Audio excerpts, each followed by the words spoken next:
On engine block, an A1 performance in Manchester. Troy Corser, a man of steel on the superbikes. Porsche Super Cup from the Nürburgring. And much, much more.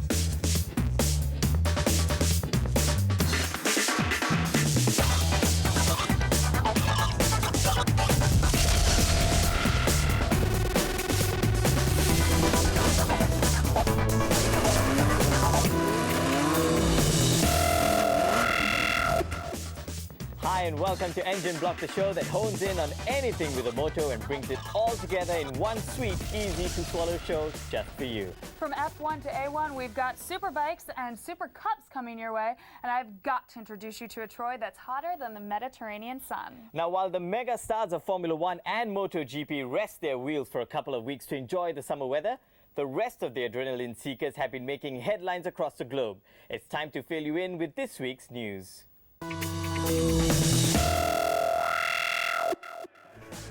It's a cheery day for Eddie Cheever despite the gloomy Silverstone weather as the American took the British Masters Grand Prix title. Crowd favourite Nigel Mansell's homecoming hopes were dampened after spinning countless times, seeing his unbeaten record in the series unceremoniously go down the drain. The 1992 world champion was classified last after managing just 3 difficult laps. In complete contrast with the cold and wet European events of the weekend, NASCAR saw one of its hottest races of the season in its Craftsman Truck Series. Fans sniffed more than bird rubber in the air as a fire erupted in the pits, and one of Skinner's crewmen, Bill Burton, was engulfed in flames. Burton flung himself over the pit wall and rolled on the ground to extinguish the flames, and then went back to work. That was awesome. I'm still shaking, but I'm okay. I'm okay. Oh, wow, that was a very fiery race indeed. I guess the heat really got to some more than others. Which reminds me, Sanjeev, is there any news on who will be occupying the hot seat next season in Formula One? Well, Erin, whether there's a big seat to fill at Ferrari is still a big secret, as the team will only reveal their 2007 lineup at the Italian Grand Prix next month. The musical chairs continues with Robert Kubica replacing Jacques Villeneuve at BMW Sauber for the rest of the season. But the biggest news so far is that Red Bull Racing has confirmed Mark Webber to partner David Coulthard for the rest of the season, resulting in a clean-up at the team. Christian Klein will see out the season before Webber takes his place. Well, thank you for that. And since we're on the topic of open-wheel racing, over in the UK, the people of Manchester united along their sidewalks to watch and welcome a brand new circus into town. But there were no dancing tigers nor marching elephants parading down the streets, although some say they did see funny men walking around in suits with funny colored hair. It claims to be the World Cup of Motorsports, offering closer racing and better excitement, and to prove its point, A1 Grand Prix took to the streets. The streets of Manchester were alive with the sounds and sights of A1 cars. Yeah, that's right, I said cars. You didn't see them, did you? I'll rewind it for you. There, see? There's a car in the front. I told you so.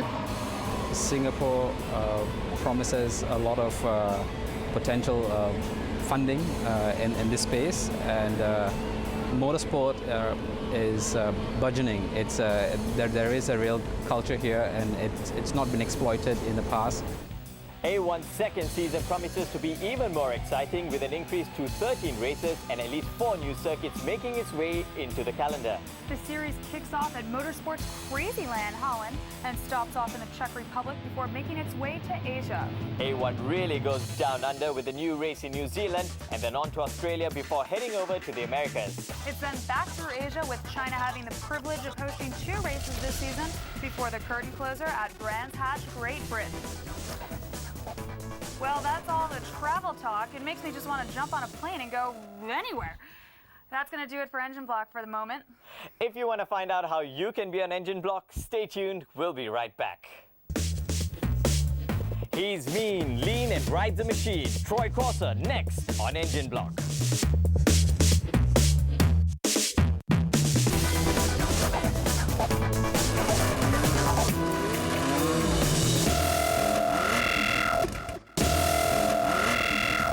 Welcome back to Engine Block, and watch out where you park is the warning from Muhammad Jafri in Dhaka. Those trees can be nasty, and beware of falling trucks. Where does that come from?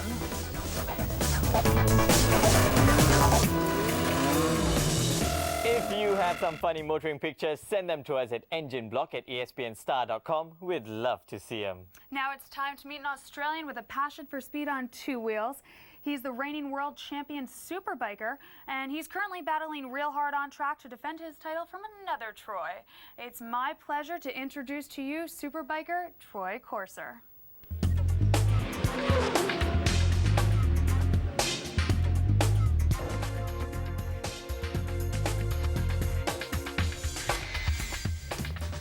If you want to watch Troy Corser in action, you can catch him this Thursday at 2:30 p.m. in India or on Saturday 6 p.m. in Hong Kong as we bring you highlights from the Superbike Great Britain leg. Coming up after the break, get on board with some Porsche action from Germany.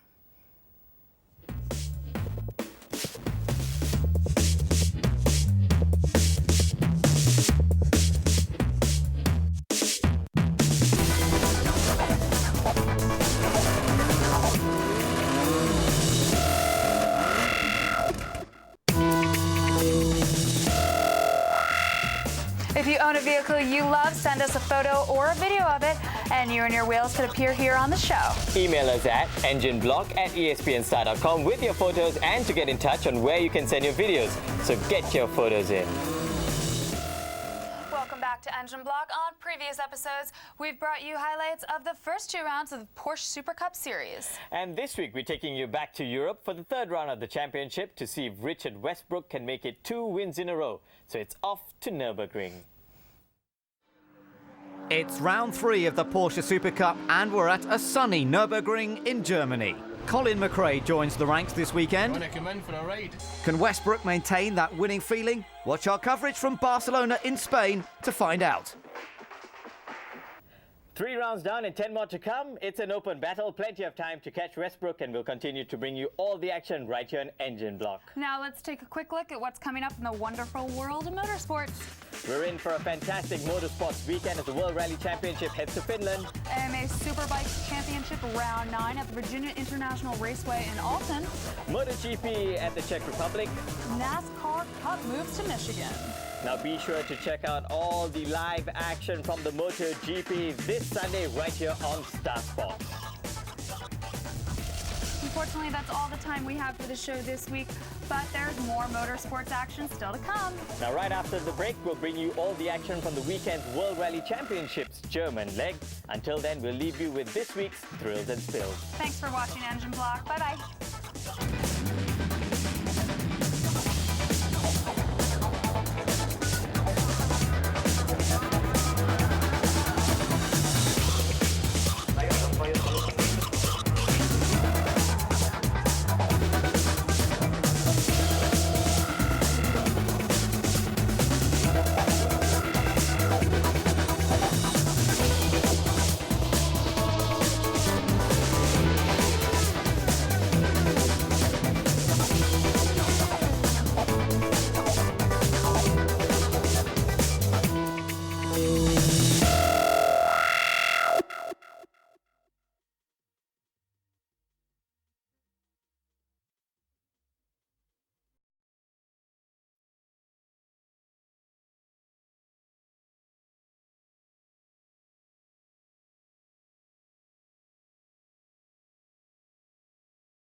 From the fjords to the salt flats, now we check out what's been happening at Speed Week, one of the most famous motorsports meetings in the world. Bonneville Speed Week attracts all the die-hard petrol heads who congregate once a year on their assault on salt to see who can squeeze the quickest times out of their souped-up machines. Let's put it this way. If I had a wife who said it's either me or Bonneville, she'd lose. Amongst all the enthusiastic bachelors, the JCB team are going about their paces to make their rocket the fastest diesel-powered vehicle on Earth. Now the setup includes 2 souped-up diesel engines that are similar to the motors used in JCB's construction equipment. The driver is Wing Commander Andy Green, who earned the title the fastest man on earth when he set the first ever supersonic world land speed record at 763 miles per hour in the jet-propelled Thrust SSC in Nevada back in 1997. Fantastic. We've had one engine on boost or the other engine on boost, but never together. So anyway, we've resolved the industrial dispute they've been having, that they won't work together.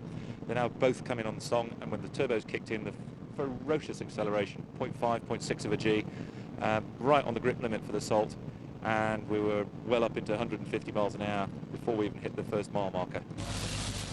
Green's JCB Diesel Max Steamliner car powered to 317 miles per hour, setting a new course record, averaged over 2 runs on consecutive days. Missed the gear change just a tiny bit, 135. Car's moving around a little bit. The team now intends to try and set a new FIA record for the fastest diesel land speed at Bonneville next week. The car will now be fitted with 2 750 horsepower record engines. Well, we'll keep you up to date if JCB can break the FIA record next week or not. Amazing performance for the engine that actually came out of the construction equipment. Hey, stick with us, because after the break, we'll be going for a spin with F1 driver Scott Speed and Sanjeev. Our intrepid reporters gets a rumble in the jungle, rally style.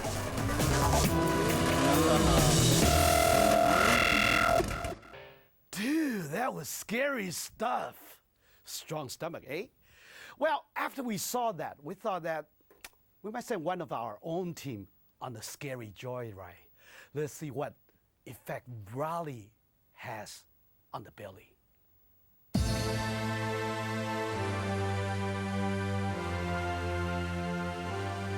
Hi, and welcome to Engine Block. Now, the Asia Pacific Rally Championship is in town, and one of my first assignments for Engine Block is to jump into one of these rally cars and go for a ride.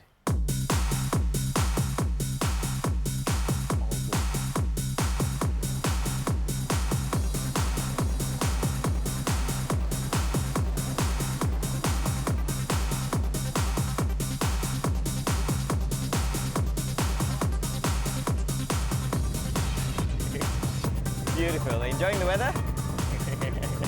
Well, good luck. We're here in Johor, Malaysia. This is the site of the Asia Pacific Rally Championship. Now, the drivers are getting ready for their shakedown. In a short while, it'll be my turn to get into one of these cars and go for a spin. In the meantime, let's take a look and see how the drivers, the pros, get around the circuit.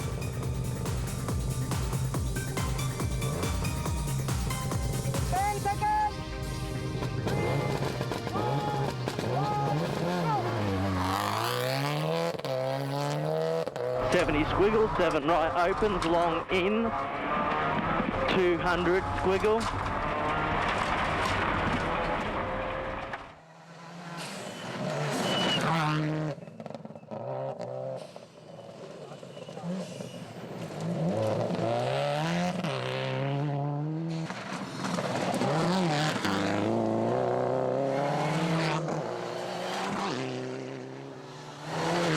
Okay, here we are at the APRC campsite. This is where the cars get serviced. The mechanics put the final touches on the car before the rally happens. Over there, that's Cody Crocker. He's the man leading the championship at the moment. Let's go have a word with him. Come on. How's this championship been going so far? 3 out of 3 races, isn't it? Yeah, we've had a great run so far in the championship, and I was just talking about the fantastic championship that it is, and we can travel to so many different countries, and I get to drive a rally car on all the roads, so that's great fun. But yeah, it's been very, very hot here today, just even to do shakedown, that sort of thing, and testing. And the in-cabin temperature in the car is over 45 degrees, so when the sun's out, you don't last very long in that heat, so hopefully it won't be too sunny, but then if it rains, the roads will be incredibly slippery. So what are you expecting for this weekend weather-wise? Yeah, well, I think my hometown in Melbourne in Australia, the weather forecasters have real trouble forecasting the weather, and they say it's going to rain and it's a nice day. And it may be the same here because we've had some unexpected rain, and they forecast, I think, it to be fine, but if it rains, it's going to be incredibly slippery, and we just have to be prepared for that. We've done our reconnaissance, and we've just tried to make sure we mark out where all the slippery corners are. But if it rains, it'll just all be slippery, and it we hope we can stay on the road anyway. All right, well, good luck for the weekend then. Thank you very much. Yeah, looking forward to it. Cheers. All right, it's my turn to get into the rally car. Cody's going to be taking me around. I mean, I've played my fair share of video games. I've watched the highlights on TV. How bad can it get, right? Let's have a go. You all right? All right.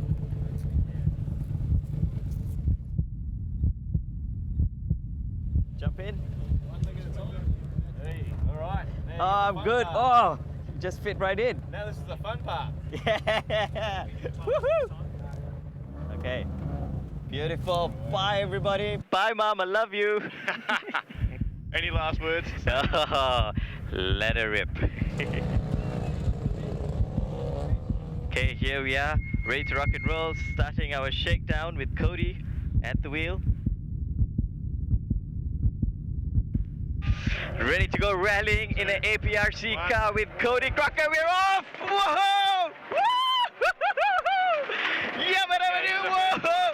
Whoa!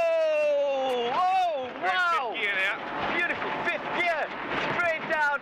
Oh my goodness, this is fantastic. You can barely see what's coming up. We're going over bumps. Oh, slide. Beautiful. Woo. Oh man, just slipping and sliding. It's like, whoa. Tight corner here. Nice one. Beautiful. How do you see? I can see okay. Oh! Whoa! That's the finish. There we go. Ah, it's beautiful. How about that? Fantastic. Woohoo! Been there, done that, bought the t-shirt. All right. Woohoo! All right. How was Thank that? you very Good? much. Fantastic. Oh yeah. Oh, Fun. beautiful. Where's that top speed there? 148. 148 is what we did. Thanks a lot, Cody. No worries at all. My pleasure.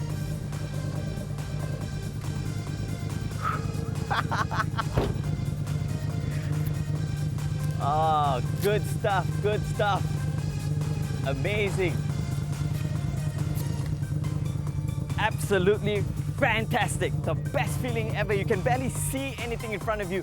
It's all of a sudden, it's like the road's not there. The car has so much grip. It's unbelievable.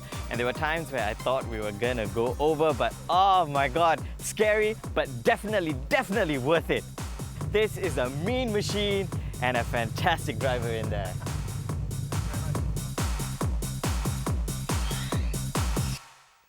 Well done, because I've driven a WRC car before, and you know it's so different when you drive in the car and as opposed to sitting on the passenger side. Oh, Did you get sick? Oh no, I didn't get sick. Okay, but I was very shaken up. I tell you, it was a fantastic experience. There's nothing like it. It feels like there's no grip, but the car sticks to the circuit like glue. So what was the result? Well, Cody Crocker, my man who's been doing very well, he's done pretty good for himself. He managed to win this rally, making it 4 rally wins out of 4 he's contested in. In second place, Yano Metsinen, and the man chasing Cody Crocker in the championship, Taguchi, that he only managed 3rd place. So it's been a good weekend for Cody Crocker, and he tells me that if things go well for him this season, we could just see him in WRC next season. Well, well done. And now you know, huh? When I say cappuccino, no sugar, you better go get it. Cappuccino, no sugar. Yes. If not, or else I'm going to send you to one of those crazy fly. Cappuccino, no sugar coming right up. There you go. Okay, now, after the break, we'll catch up with the Indy rookie Marco Andretti to see how his season is faring. And that's next on Engine Block.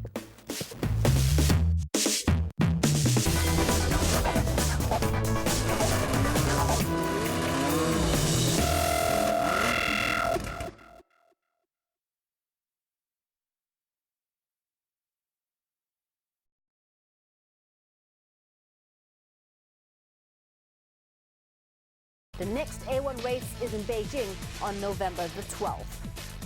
So a sensational result for Malaysia, and here to talk more about it is Sanjeev Palar, motorsports producer on Star Sports. Now Sanjeev, how are Malaysians reacting to Alex Young's results on the weekend? Well, unfortunately, Colette, Alex Young has had to compete against Michael Schumacher and him blowing his engine.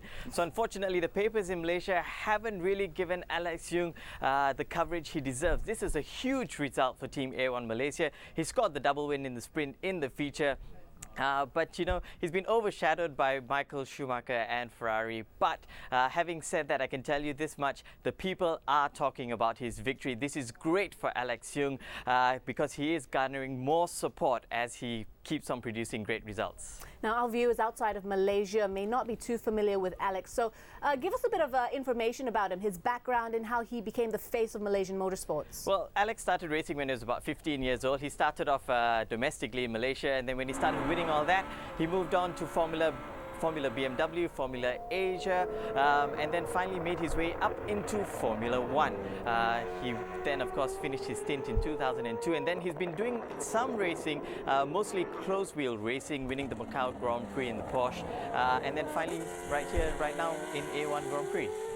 Now, Alex's F1 career didn't last very long, just 15 races through 2001 and 2002. But he's doing quite well in A1. Why the difference? Well, the thing is, some say Alex was actually pushed into A1 rather than voluntarily jumping into it, you know. He could have gone in a bit too early. But the good news from his experience in Formula 1 is that he's able to use that right now in A1 Grand Prix. And A1 Grand Prix is a sport where the cars are more or less equal. So he is basically competing against drivers who have the same mechanics, same machinery, unlike Formula 1. And this time around, he's able to use his driving skills, put it to good use, and get the results he deserves. So with that said, and with Alex Young at the helm, is Team Malaysia a genuine contender for the A1 title? Well, that's a very good question. I asked Alex that question earlier on today. Well, he said the team's looking really good at this point in time. They had a very tough start to the season. The first race didn't go too well.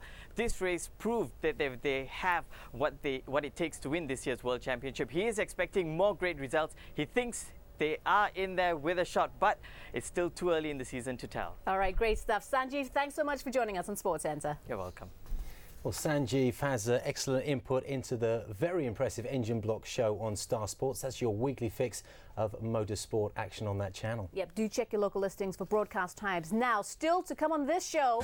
He is expecting more great results. He thinks they are in there with a shot, but it's still too early in the season to tell. All right, great stuff. Sanjeev, thanks so much for joining us on Sports Centre. You're welcome.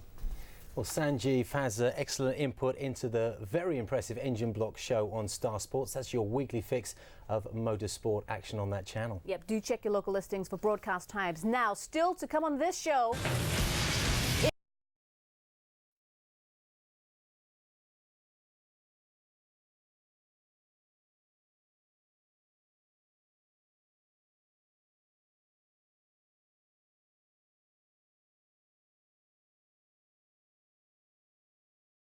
Goes down.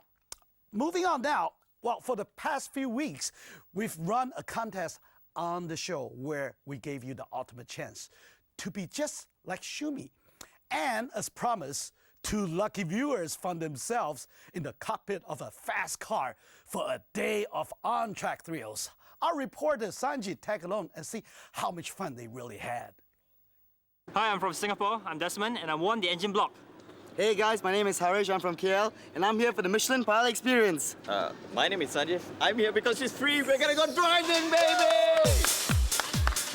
And so our 2 lucky winners and myself arrived at the Sepang International Circuit in Malaysia as part of the exclusive chosen ones invited to participate in this testosterone dream come true. Michelin pilot experience is something which has been built to give the possibility to a normal driver to sit inside a racing car and to drive it in the best condition. Once we'd suited up and signed our lives away, we went to warm up in something much closer to our speeds. This is the warm-up section for the track, and we are going to have a little race here, and we may get something of this race and then maybe proceed down to the main car in the main track. Schumacher spent years karting before he moved up to single-seater cars. We took less than an hour. You can always tell a good driver by the way he gets into his car. been there, done that too many times. All right. Are you sure? Yeah.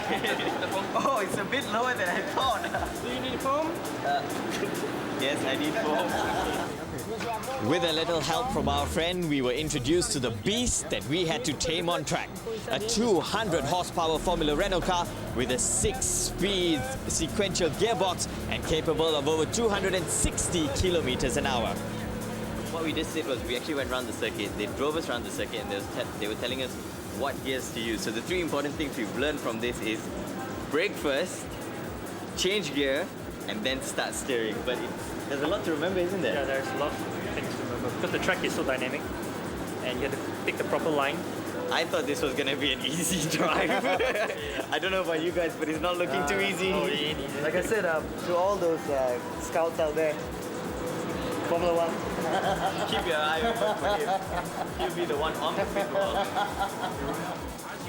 Finally, it was our turn to step up, strap in, and drive. Right now, guys, it's hard time, pumping time, and you know, ready to drive one of these sports cars. I'm just gonna go for it, see how fast I can go. But again, do what the guy said, follow all the instructions, and gotta get zipped up first. I'm all strapped in. This is it. It's so low, I can barely see. It's time to go driving! Woo! And off we went, embarking on an experience that separates the men from the boys. And it felt just like race day.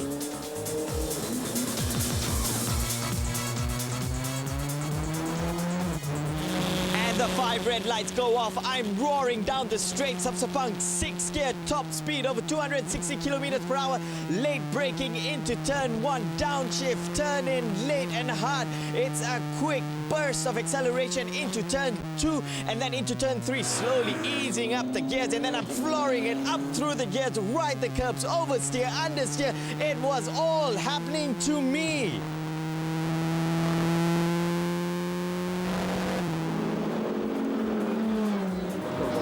Fast. The G-force was hard. Oh god. I don't know how to describe it, man. It's a big go-kart. That's all I can say. Oh my god! Absolutely amazing! You're just so low, you can take the corners. Car is so responsive. You touch it, it turns, it moves. The acceleration, your head just goes wham back. It is amazing. So I was going through all the way, I was like, hold on, it's not the back race anymore. I'm on 6th gear, they're braking 150. I'm like, drop, drop, drop, drop. And I clipped the curb and the car just went boom. That's it. It just went boom off track. I said, no way I could get it back up. And the car just stalled for a little bit. Got it running still. Went another 2 laps and it was pretty good. It was good fun. We felt like men who had just completed a rite of passage. And then it got better. I spent today learning how to drive a single-seater car. Now, I thought after my runs in this car that I've been doing a fantastic job. I'm about to find out because I'm going to jump into a twin-seater just to see how a real pro makes his way around the very same track. Is he going to be as fast as me? Well, you know, we'll find out in a short while. And so we set off on a nosebleed ride around the circuit. And what a ride it was!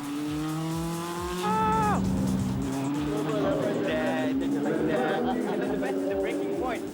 I mean, because we're so used to slowly stopping. It's like all or nothing. And then you just brake. It's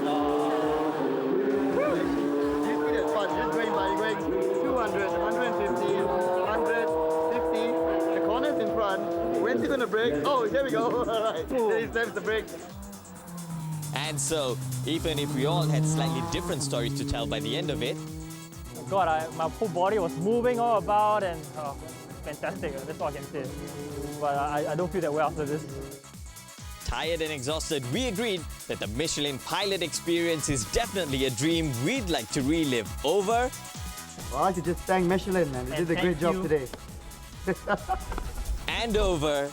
Just say thanks a lot, Michelin. And thanks, Engine Block. And then, again. Thanks, Michelin, and thanks Engine Block! Hey, how come Sanjay gets to do that, huh?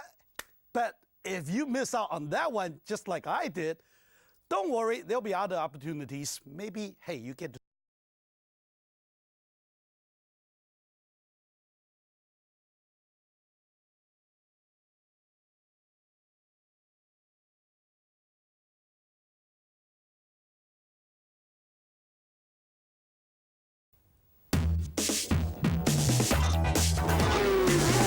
On engine block.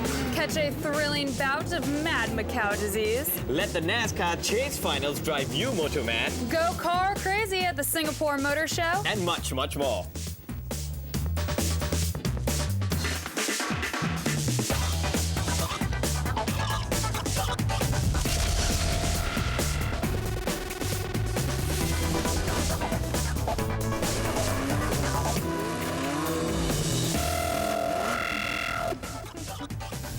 Welcome to Engine Block. Now, it has been an adventurous weekend and we have your weekly half-hour speed fix right here. We've prepared yet another exhilarating episode just for you, filled with the best features as only Engine Block can bring it. Well, let's get rolling with the biggest motorsport event in Asia over the weekend, the Macau Grand Prix. Now, I've heard great things about this race over the years, so this year I decided to jump on a plane and see for myself. Welcome to Macau. I'm standing in front of St. Joseph's Church, which is part of the Macau Historical City and since 2005 has been listed as a World Heritage Site. Now, every year, millions of tourists come to Macau to take in the sights and sounds. But for the past 53 years, every November, petrol heads from around the world flock to Macau for a whole different reason. It's the Macau Grand Prix and it's in town. The Macau Motorcycle Grand Prix saw pre-race favourite Michael Rutter starting from pole and looking to claim a record 7th win in this event. It all looked good for Rutter leading in the early stages, while behind him, Ian Hutchinson on bike number 3 and Steve Platter on the red 88 bike were battling for second place. Then, on lap 4, Platter managed to slipstream Rutter and pass him on the straights just before the start-finish line. The tight and twisty circuit was a real challenge for some riders, but out in front it was a tight squeeze as Platter claimed the checkered flag and victory.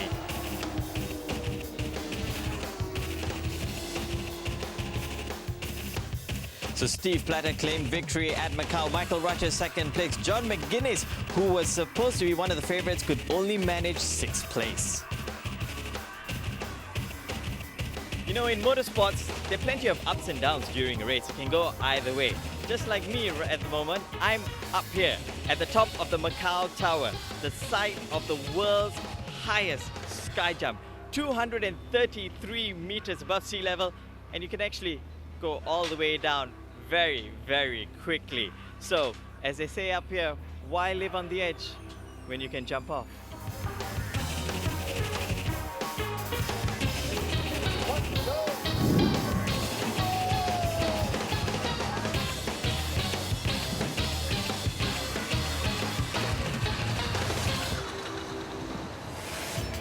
The 2006 FIA World Touring Car Championship was to be decided here at the final leg of the season, and 9 drivers were still in contention for the crown. Race 1 was a real demolition derby on the first lap when Alex Zanardi caused a pile-up, which allowed Andy Priaulx to scamper away to an easy victory. By race 2, only Jörg Müller and Augusto Farfus were capable of denying Priaulx the crown. Jörg Müller was quick off the start and pulled away into the lead, while Farfus threw away his chances after this first corner incident. Jörg Müller stayed on course for victory, but Priaulx's 5th place was enough to secure him his 2nd FIA World Touring Car Championship.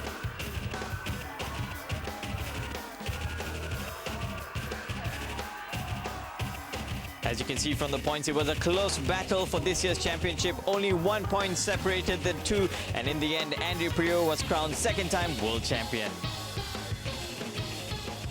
Now, this is the side of the circuit you're probably not used to seeing. This is our commentary booth for the Macau Grand Prix. As you can tell, it's not really huge. It's probably the size of a toilet, but we've got all the equipment we need. We've got our timing screens right here, our TV, we've got our headsets with built-in microphone, and most importantly, we've got a perfect view of the starting grid. The highlight of the weekend was the 53rd Macau Formula 3 Grand Prix. Japan's Kamui Kobayashi started on pole, but his lead was cut short in the infamous Lisboa bend, along with Mark Asmore and Paul Di Resta, who all tried to outbrake each other and ended up running off. This gifted the lead to Mike Conway, who started from 7th place. There was plenty of great racing in the middle of the order and some close brushes with the wall to go along with it. The battle was tight behind the leader, and this bold move by Riccardo Antonucci wrestled himself up into 2nd place. Macau is a punishing circuit indeed, and even small mistakes could spell the end of a race. But Mike Conway was flawless on his way to claiming victory at the 53rd Macau Grand Prix. So victory for Mike Conway. Richard Antonucci was in 2nd place, and former Germany A1 Grand Prix driver Adrian Sutil in 3rd place. Well, there you go. Another tough day at the circuit. After a long day's work, I like to relax and unwind, and I've got some friends who'd like to say hello. We love Engine Block. Well, Sanjeev, it looks like you sure had a fantastic time in Macau, and lucky you getting out of the office this weekend. Well, Erin, I can tell you this much. I felt really lucky right up until the point where I stepped foot into the casinos. Let's just say I've made a very sizable contribution to Macau's economy. Oh, well, that's pretty nice of you, and it's good to know that I won't have a similar problem when I head to Sentul, Indonesia in December for the World Cup of Motorsports A1 Grand Prix. Well, Erin, with your blonde hair, let's just say the drivers are going to be lining up to be interviewed by you. Oh, so nice. Well, it's time now for the NASCAR Chase Championship Finals. Yes, a new Chase champ took the NASCAR Chase Cup in Homestead Miami Speedway yesterday in another action-packed race. Chase leader Jimmy Johnson qualified 15th and needed to improve only 3 places to capture the coveted crown. Did he succeed? Our SportsCenter colleagues talk with him about the race.